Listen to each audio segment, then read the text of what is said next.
जम्मू काश्मीरच्या पहलगाममध्ये मोठा दहशतवादी हल्ला झाला। 26 भारतीयांचा यात मृत्यू झाला।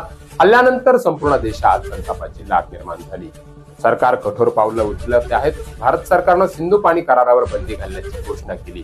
आता पाकिस्तानच्या कोणत्याही नागरिकाला भारतात प्रवेश मिळणार नाही। दुसरीकडे या निर्णयानंतर पाकिस्तानकडूनही अनेक संक्षोभक विधानं केली जात आहेत। भारत पाकिस्तान यांच्यातील तणाव खूपच वाढलाय।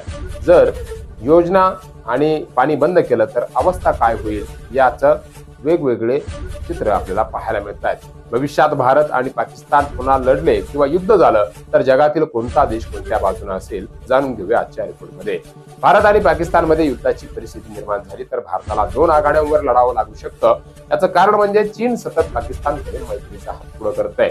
असं झालं तर भारतासाठी काहीशी कठीण स्थिती निर्माण होऊ शकते। मात्र चीन नेमकी या भूमिका घ्यायची याचा निर्णय शेवटच्या क्षणी घेऊ शकतं, कारण आता भारत एक मोठी शक्ती बनलाय। 1962 पासून परिस्थिती बदलली आहे। इतिहासावर नजर टाकल्यास चीनला कधीही पाकिस्तानला भारताशी लढणं योग्य वाटलं नाही। 1965 आणि 1971च्या युद्धामध्ये सर्वांना असं वाटत होतं की चीन दुसऱ्या बाजूने हल्ला करेल, तसं झालं नाही।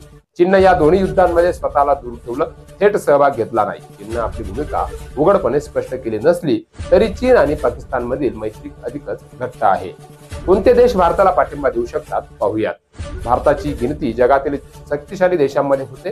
जगात एक बलवान देश म्हणून भारताकडे बघितलं जातं। भारताचा एक वेगळा दबदबा निर्माण आहे। बहुतेक मोठ्या देशांशी खूप चांगले संबंध भारताचे आहेत।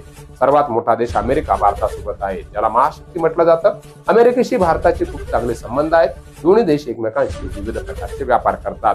गेल्या काही वर्षात पाकिस्ताननेही अमेरिकेशी संबंध सुधारण्याचा प्रयत्न केला, परंतु दहशतवाद आणि इतर गोष्टींमुळे अमेरिका पाकिस्तानला फारसं महत्त्व देत नाही।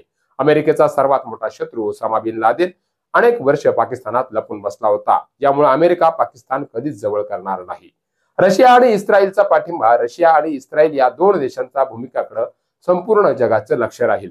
अमेरिकेनंतर जगातील दुसऱ्या क्रमांकाची सर्वात मोठी शक्ती असलेल्या रशियाकडून भारताला पाठिंबा मिळू शकतो। गेल्या अनेक वर्षांपासून रशिया आणि भारताचे संबंध खूप चांगले आहेत। भारताने रशियाकडून अनेक मोठी शस्त्र खरेदी केली आहेत। भविष्यातही असे करार सुरू राहतील। पाकिस्तान सोबतच्या युद्धादरम्यान रशियाने उघडपणे भारताला पाठिंबा दिलाय आणि अमेरिकन नौदलाच्या ताफ्याला परत पाठवण्यास भाग पाडलंय। मागील अनेक वर्षांपासून इस्रायल आणि भारत यांच्यातील संबंधही मजबूत आहेत। कारगिल युद्धादरम्यान इस्रायलनं भारताला खूप मोठी मदत केली। या दरम्यान इस्रायलनं नाईट व्हिजन कॅमेरे, ड्रोन आणि इतर तांत्रिक गोष्टी पुरवल्या। पाकिस्तान एकटा पडू शकतो, कारण एकंदरीत अशा परिस्थितीत चीन वगळता दुसरा कोणताही मोठा देश भारतासाठी धोका ठरू शकत नाही। जर पाकिस्ताननं भारताशी पंगा घेतला तर त्याला फक्त चीनवर अवलंबून राहावं लागेल। पाकिस्तान मुस्लिम देशांकडूनही मदत मागू शकतो, परंतु कोणताही इस्लामिक देश भारताविरुद्ध युद्ध सदृश परिस्थिती निर्माण करेल असं वाटत नाही। जर चीननं भारताला पाठिंबा दिला नाही तर युद्धात पाकिस्तानच्या बलुचिस्तानापासून पीओके पर्यंत भाग भारत अगदी सहज काबीज करू शकतो, यात मात्र शंका नाही।